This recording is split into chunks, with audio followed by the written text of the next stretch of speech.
Good afternoon, everybody, and welcome back to the Celtic Way YouTube channel on the Facebook and the Twitter, or X as well. My name is Roy McGinlay. Today I'm delighted to be joined at Easter Road by Anthony Haggerty, Haggerty10 on the X handle. Tony, first of all, how are you doing this afternoon? Did you get up there okay? Yeah, I'm here. I'm in position, so looking forward to today. I think it could be a right good game, and if it's anything like last week, we're in for a treat. You might hear some hubbub in the background, BBC and all that, or hear Sky, so you might get some noise or some words. But there you go. But Authentic. Yeah, I'm here. You're there? Yeah, I'm here, yeah. I can't hide the fact we're here, yeah. Yeah, absolutely, and thank you very much for joining me this afternoon. Before we get going and we talk more about the team, I'd like to once again place our thanks to MPH Group that sponsor all the videos that we do on this channel, as the pre-match, post-match and the morning briefings are all brought to you by MPH Group, which are Scotland's award-winning family-run all-trade specialists covering all of mainland Scotland. Every service you opt for automatically enters you into MPH's incredible holiday giveaway. You could win a 7-night stay, luxurious 5-star in Mexico. All the links are in the description. If you're looking for plumbing, heating, kitchens or bathroom work, then please check out MPH Group. And please subscribe to the website at www.celticway.co.uk/subscribe. £4 for 4 months or £18 for the full year. Tony, just before we start, I know there's a bit of background noise. See when I'm talking, if you mute the mic, and then when you're talking, unmute the mic, just because there's a lot of background noise. So yeah, just going into the team, very much what we want to yeah, one change was made for the team that drew one each, or two each rather, with Atletico Madrid during the week. Bernardo comes in, it's an enforced change. Rio Hatate drops out due to his hamstring injury. Just before, I know I wasn't on the briefing yesterday, and you weren't on the briefing in the afternoon as well when the news broke about Rio Hatate's injury and the sort of diagnosis and prognosis of his injury. What's your thoughts on that? It's he's just coming back from injuries in good form, and then he picks up a knock. Or he picks up a hamstring injury in the first couple of minutes. I did think he'd injured himself. Looking back on the game, I remember when he outstretched, I was like, that is too big a stretch for early on in the game. Seemed to be his downfall. It's a real bitter blow for Celtic, isn't it? Because he was coming back to something like his form and the player that we were used to seeing. But I'm comforted by the fact that Bernardo came in and did very well. And I'm also comforted more by the fact that Iwata came in last week at Tynecastle and scored. So we have quality there that can cover Rio Hatate's absence. But if you're talking about what you lose with Rio Hatate, you only need to listen to the manager. You lose a lot of dynamism, don't you? You lose that ability to create, that ability to score. He was involved in Maida's goal last weekend, and he had that flick out to Palma. Wonderful flick. He's a footballer, isn't he? We enjoy watching him. He's your favourite player at the club. You reckon he's the best midfielder at the club. But I think that Matt O'Reilly's given him a run for his money, certainly this season. And but I think it's I don't think Celtic could put any time on it. But I think themselves, they know that he could face a lengthy spell, and they just don't want to kind of raise anyone's hopes in terms of putting a definitive on it. He's out injured. He takes as long as it takes to rehabilitate, and then he'll be welcomed back with open arms, basically. But a real crushing blow for Celtic at this juncture of the campaign, because he was shaping up to actually take off again and be, like Matt O'Reilly, a pivotal player for Celtic. Yeah, you wonder if some of the tears were down to the fact that the Asia Cup is upcoming as well, and he's thinking about, if you pick up an injury now, then you're going to be, if you're out for a couple of months, then it really puts your Asia Cup participation in jeopardy. But enough talking about players that can't play today. I think we should move on to players that probably can play today, and who, it's a great pitch, a great stadium to ply your trade on. And let's see how they do today. So just naming the team that Brendan Rodgers is named today. In goals, it's Joe Hart. In defence, it's Alistair Johnson, Cameron Carter-Vickers, Liam Scales and Greg Taylor. In the midfield, it's McGregor, Bernardo and O'Reilly. In the wide positions, it's Maeda and Palma. And up front, leading the line, as always, is Kyogo. The subs today are Bain, Phillips, Yang, Turnbull, O, Tomoki, Forrest, Ralston and Mikey Johnson. 11 out of 11 again for us, Tony. And I think that's it's only a positive if you can name the team that's going to come. I don't think that gives the opposition any sort of advantage whatsoever. I just think it gives Celtic squad harmony and the fact that they know what players to rely on. They know they can rely on players game in, game out, 50, 60 games a season. Injuries aside, Hatate, if he was fit, he'd be playing. But the fact that the team picks itself bodes well for this game, you would reckon? Yeah, there's a lot of continuity there, isn't there, with the Celtic team? And, you said yourself there, it does pick itself. We put our predicted 11s in yesterday and it went up live today on the site. And that was your big decision, wasn't it? It was who comes in for Hatate. And I'm a big yellow jersey man. Bernardo had the yellow jersey the other night, and he ran with it. And I was really impressed with him. Timothy Iwata might feel very unfortunate after his performance against Hearts last week, but the manager's seen enough of Bernardo to think, yep, I'm going to go with you for this one, and I like that. I was chuffed with Bernardo, so I thought he rose to the occasion really, really well against a top team, and I think the Celtic supporters wanted to see more of Bernardo, so they're getting their chance today. He's got a wonderful opportunity now to grasp the nettle here and try and get a run of games in that Celtic first team, Ryan. And if he does the business, he'll stay there, won't he? Because it's happened to Liam Scales as well. Yeah, absolutely. And you can only look to Liam Scales. I mean, I wrote last week, it's quite funny how I was writing about last week that these players that are in and around the team, maybe coming off the bench, can look to Liam Scales for inspiration and somebody to look up to with regard to biding their time, waiting to get into the team, and then when they're in the team, it make them impossible to replace. I also think that you can take inspiration from, and this is the only sort of example I can think of, maybe McGregor against Hearts in Brendan Rodgers' first spell. I think Scott Brown was injured for that game. McGregor came in and he didn't leave the team for about 3 years after that. Incredible. And then more recently, I'd say Edward against Motherwell. Remember when he came into the team when there was injuries in the forward line and he went and scored a hat-trick. This is Bernardo's Edward against Motherwell chance today. He's got the start. It's about how he grasps it with both hands and feet and makes himself undroppable, much like Liam Scales.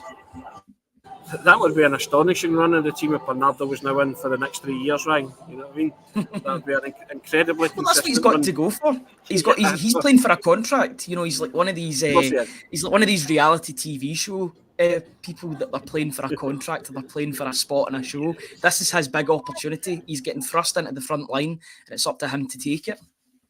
Without a doubt, I've got no qualms about him taking it. This is the stage that they want to be playing on week in, week out. Got a taste of the biggest stage of all the other night. Portuguese under-21 international, who's doing very well international level with Portugal under-21. So you've got an opportunity now. Doesn't matter how they come about. Hatate's misfortune is Bernardo's fortune. So go and show the manager what you've got. Go and show the Celtic supporters what you've got, and make yourself the next or the first team on the team sheet for the next game, St Mirren midweek. Without a doubt, that's a great opportunity. Yeah. And that's what I want to see from him today. I want to see a hungry midfielder who comes on and says, right, I've been handed this opportunity to an injury to another player, but I'm running with it and I'll show you what I've got. And I think if he does that, then it bodes well. But I'm just pleased that we have that quality there, Ryan. Had it been Iwata or Bernardo, it didn't really bother me. We've got two quality players that can come in and fill in for Hatate. I'm all for options. I bang on about it all the time. So I'm delighted with that. Yeah, me too, absolutely. Not to take anything away from David Turnbull. He's been a terrific servant for Celtic over the years, but I just think Bernardo gives you that bit of guile as well in the short time that we've seen him. I did mention that stat line, 44 pressures in the game on Wednesday. A lot of people were asking what a pressure was. It's when you cut off an opponent's opportunity or a passing route. You step in front of that and you make them choose a different route. He did that 44 times last time out against Atletico Madrid. Shows that he's ready for that big occasion. And, if he can do it against Atletico Madrid, then you'd reckon he could do it, and even more so against Hibs at Easter Road. Perfect conditions, perfect pitch. I'm presuming it's a perfect pitch. I've not seen it, but, it's basically a given that Easter Road is in perfect nick. And I know you would probably turn your finger around if you could, but I'm taking your word. He's going to do it.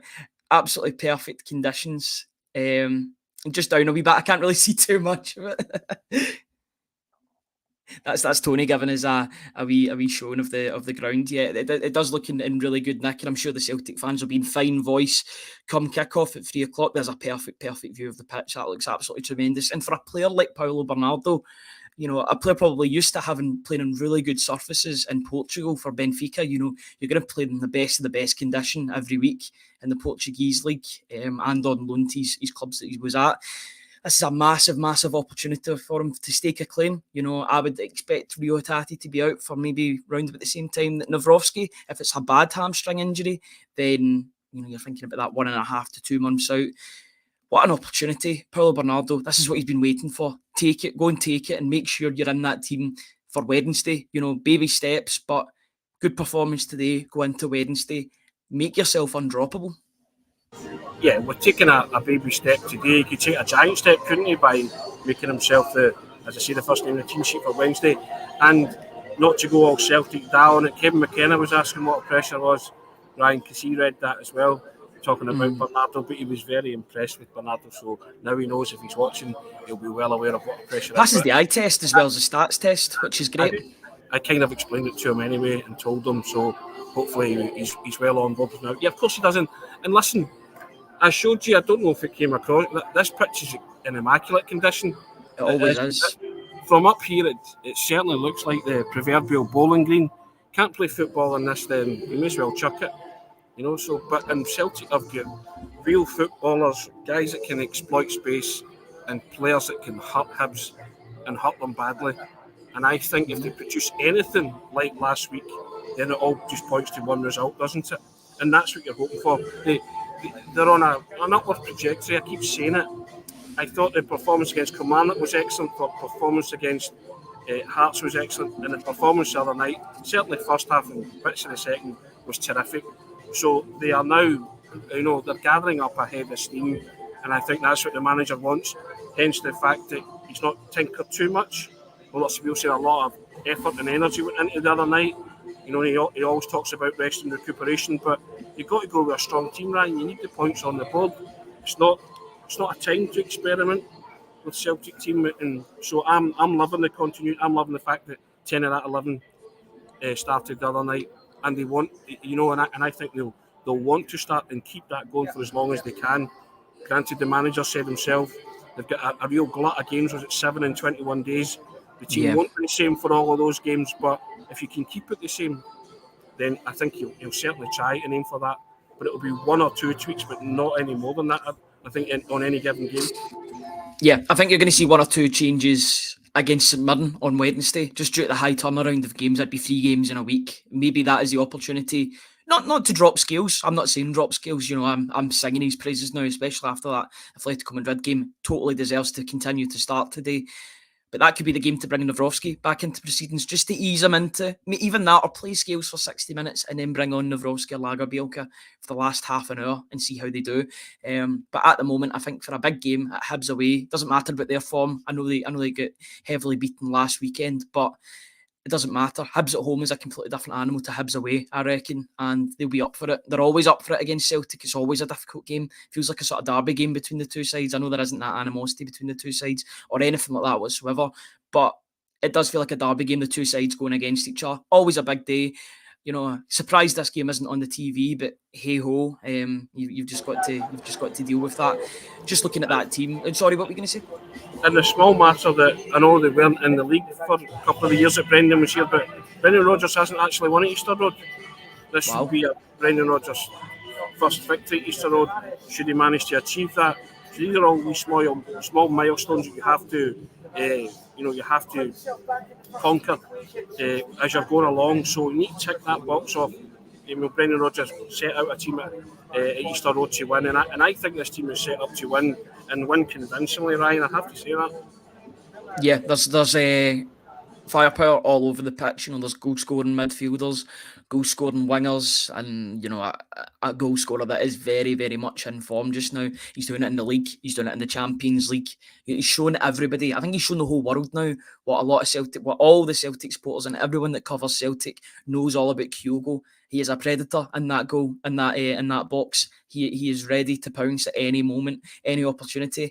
I know it's a bit of an ongoing joke that you don't really like the build-up play that he's getting involved in. But I'm now starting to see an evolution in Kyogo's game. I thought he was absolutely brilliant under Ange Postecoglou, and it just goes to show you that Ange Postecoglou can do it down south. Look at the good result he got last night against Crystal Palace. But Brendan Rodgers is improving these players. Look at Kyogo; he's getting more involved in the build-up. Look at the goal against Atletico Madrid. He makes the pass to O'Reilly, then makes the move. O'Reilly knows where he's going, telepathically passes it into that position. Kyogo with a Larson-esque finish over Jan Oblak. His game is improving, and that's because Brendan Rodgers, the elite level manager that he is, he's made small tweaks that are getting the best out of him. It took a while for him to adapt. I think there was I think both of us were quite dissenting in his more creative, like a sort of a false nine. I know he was still scoring goals at that point, but he was more of a false nine dropping into the midfield. Now you're starting to see him really, really getting to grips with this system, and the whole team is benefiting because of it. I'm not averse to Kyogo getting involved in the build-up, but the most natural part of that was the finish, wasn't it? You provide knew he was scoring that. You provide Kyogo that kind of chance, he'll score. Granted, he was involved in the build-up to it. It was a telepathic understanding. And Matt O'Reilly alluded to that after it, didn't he? He said, I know he's going to make those kind of runs. So whenever Matt O'Reilly's getting the ball, he's looking for Kyogo. And how many times does Kyogo do that in any game? And he's not picked out. So the thing for me the other night was, that's the best football goal you'll see in Europe. One of the best football goals you'll see in Europe this season. Right? It's a brilliantly crafted and constructed football goal, right? And it was scored by Celtic against Atletico Madrid. Now, I prefer Kyogo to be the out-and-out predator, but what do I always say? Brendan Rodgers will make players better, and I'm all for that. If he gets involved in the build-up and he produces that, great. It's just when he's not involved in the build-up and he's 40 yards from goal, I think a lot of the time he's ineffective. But if that's the Kyogo, that's the Kyogo I want, the effective Kyogo who can play a 1-2, a give and go, and produce that. That's a top draw finish. That's a wonderful striker's finish. But that's the predatory instinct he has when he receives a ball in that position. And I'm just a lover of him receiving the ball in that position.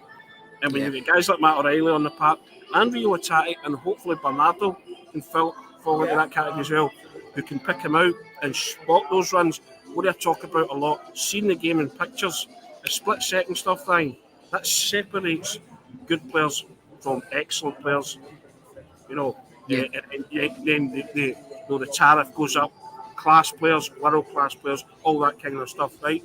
But see, when you can see that, and you have a split second to see it, like I'm talking about the Matt O'Reilly glance last week, that's the hallmarks of a class player.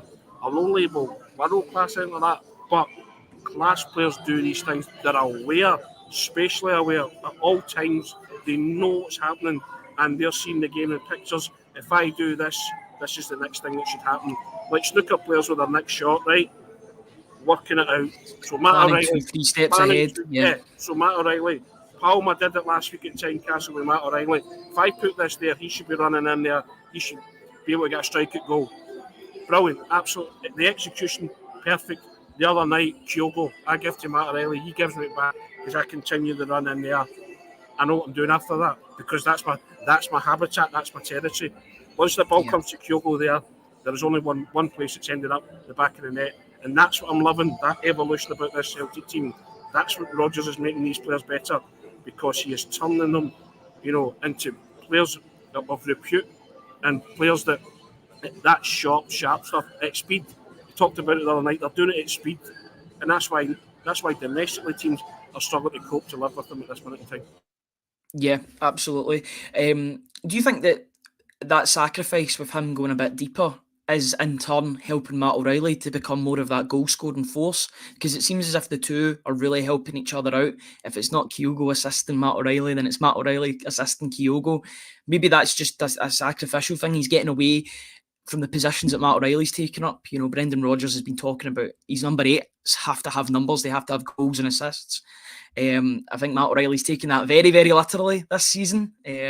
Standout contributor thus far this season. Absolutely incredible form. And, you're just going into this game you're expecting Matt O'Reilly to contribute, whether that be a goal or assist. It'd be more surprising if he doesn't. That's just the form that he's in. Do you think that that's the case, that Kyogo's sacrificing in order to give Matt O'Reilly that front and centre sort of spotlight in an attacking sense? He's getting out of the way to make Matt O'Reilly more of a goal threat. I think you're bowing to the manager's nous and knowledge here. The manager has got two wonderfully gifted and talented players, and he's going to ooze every bit of class he can get out of them. So he's saying to them, Matt O'Reilly, you can score more goals. You need to time your runs better to get in those positions. Your assists are great, but I want the other column to rise as well alongside the assist. And he's saying to Kyogo, I love the fact that you score goals, but you're a talent. You can wander about here and play guys in every time, and you can contribute more in a football sense because you've got the intelligence and the football brain to link with a guy like him. So I'm giving full kudos to the manager on this because he makes players better. It's his 40 and he sees it. He sees it. So I have to go like that to the manager in that sense. Yeah, I love Kyogo. I just love strikers, right, doing what they do. But I'm not averse to Kyogo doing what he does. Like if he produces that the other night, I'm not averse to others getting involved as well. But those two players in particular, they're special talents. Managers realise that from the moment he's walked in the door. He's watched them at training and he's thought, right, I'm getting my claws into them, starting with the midfielder here. What did he get last season? Did he assist goals? He didn't score his first goal to February. No. That ain't happening. Is it not like something like 14 assists though, or something like that? It was an extraordinary amount of assists. So one column's good and he went like that. When he worked in the other column, here's how, Matt, over here, if you listen to me, this will happen, that should happen, And then say to Kyogo, love your goal contribution, and he's probably watched him and thought, I want you involved more, because when you're involved more assists. Yeah, and also you're taking people away, you're creating space. So Matt O'Reilly's got that. We've seen you've got a talented footballer like Matt O'Reilly who's exploiting space, and they know what to do because they are spatially aware. Then you've got a potent weapon, and it's proven to be the case thus far. Yeah, absolutely. I could hear Harry Styles in the background there. Hopefully Matt O'Reilly and Kyogo turn on the style today, that's for sure. Another player that's full of style and guile as well, you would say, is Luis Palma, who has been a bit of a revelation since coming into the team. It took him 1-2 weeks to acclimatise to his surroundings, but now he's scoring or assisting in every game, or most games that he's involved in. He's a guy that's just taking his opportunity. There was that toss-up between Yang and Luis Palma. There's no argument anymore. Palma is starting every game. That finish the other night was a guy that knows that he's in the first team. He is here. He's cemented his place. Dancing in front of the Atletico Madrid fans. He is ready to take that step up and be one of Celtic's main men. How excited are you to witness him in person today? Top draw finish that was Ryan against Atletico Madrid. And to give him his new moniker, King Louis Palma, isn't it? I made that up on it's like the Jungle Book or something like that. I called him King Louis Palma in the instant reaction last week. For the Atletico Madrid game. So, I think he's just somebody who's grasped it right away. He's comfortable in his skin now in the green and white jersey, isn't he? And a guy who actually loves scoring goals. You saw how distraught he was when that goal was cancelled with VAR against Lazio. He was utterly distraught because the celebrations lasted about 10 minutes, you know what I mean? And but a guy who I think he realises the onus that's on him to produce, and that expectation and that pressure to produce, and he's certainly rising to it.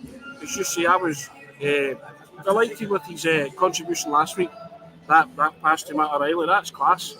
And then the other night he takes it on and scores a wonderful goal. 3 minutes with the concession of the equaliser, he puts you back in front.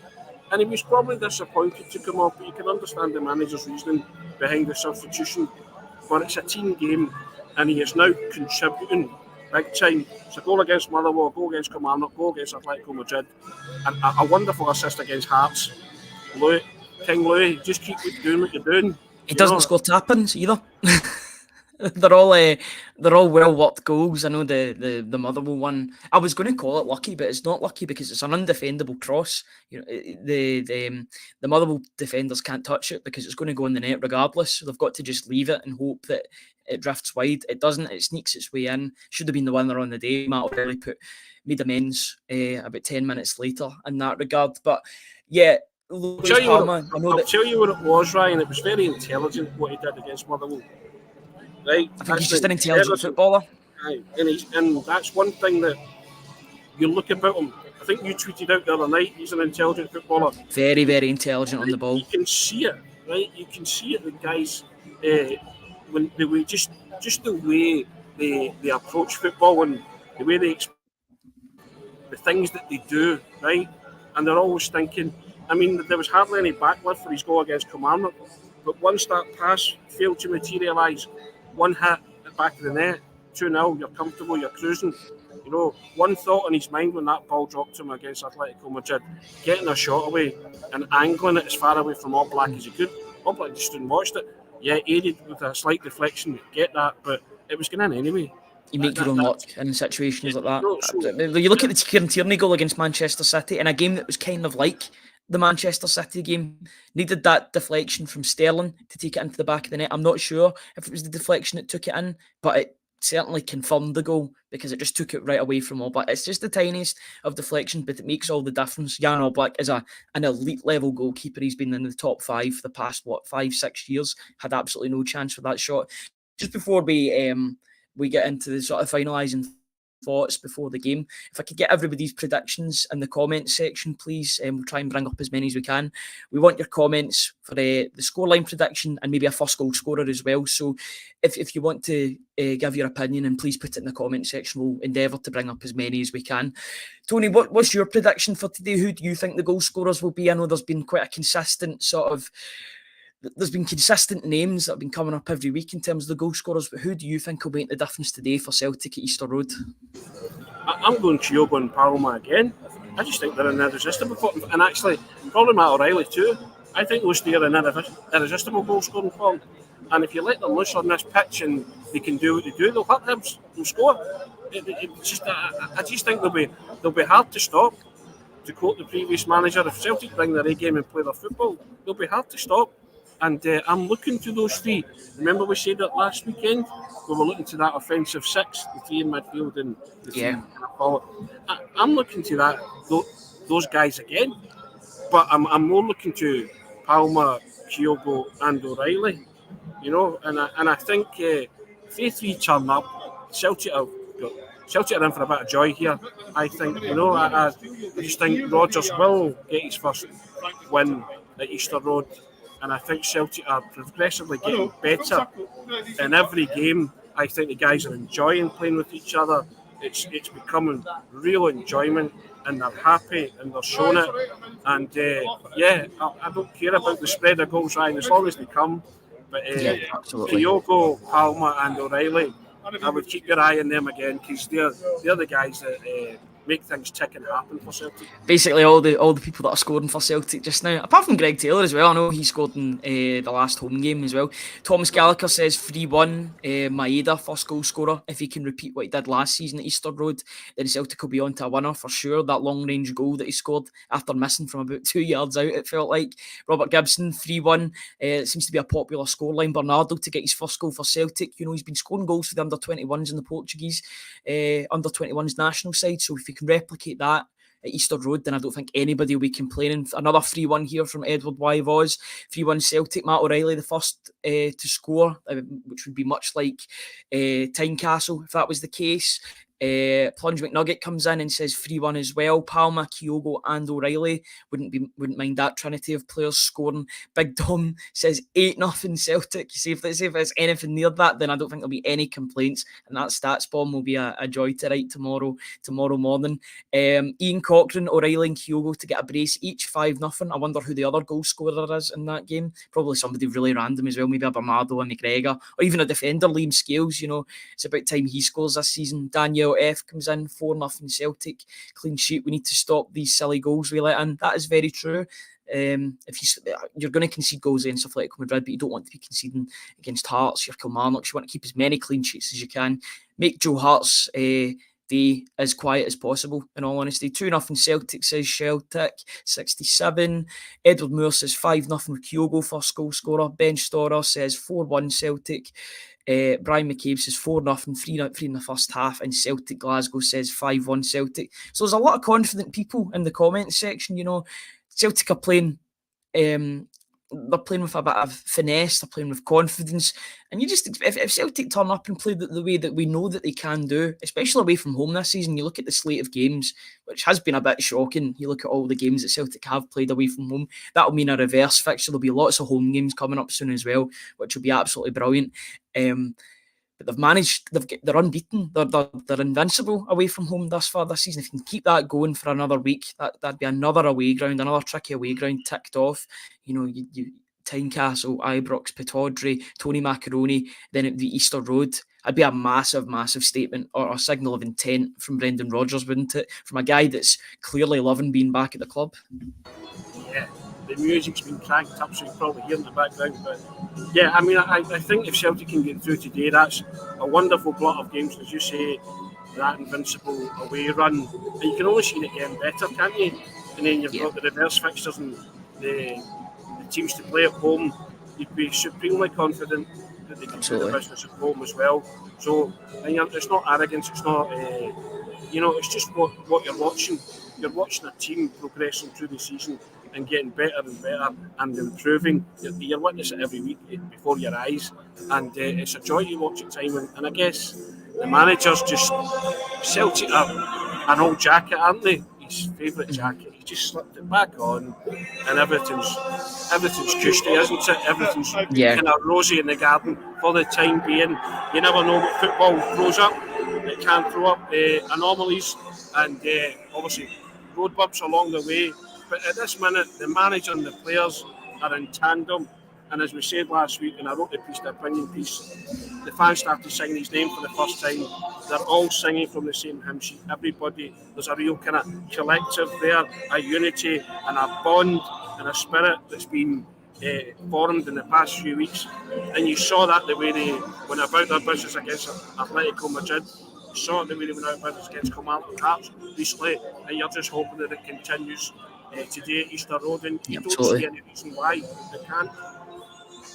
No, just before we finish up, I know the music's getting a bit louder. Can hear the proclaimers in the background. Would you like to proclaim your score prediction for today, and if at all, your first goal scorer as well? Just before we finish up, I'll say 4-0 Ryan, and I'll go Palma first goal. I'll take it anyway, to be honest. But Palma to continue his really, really good form. He's definitely a provider when it comes to goals and assists.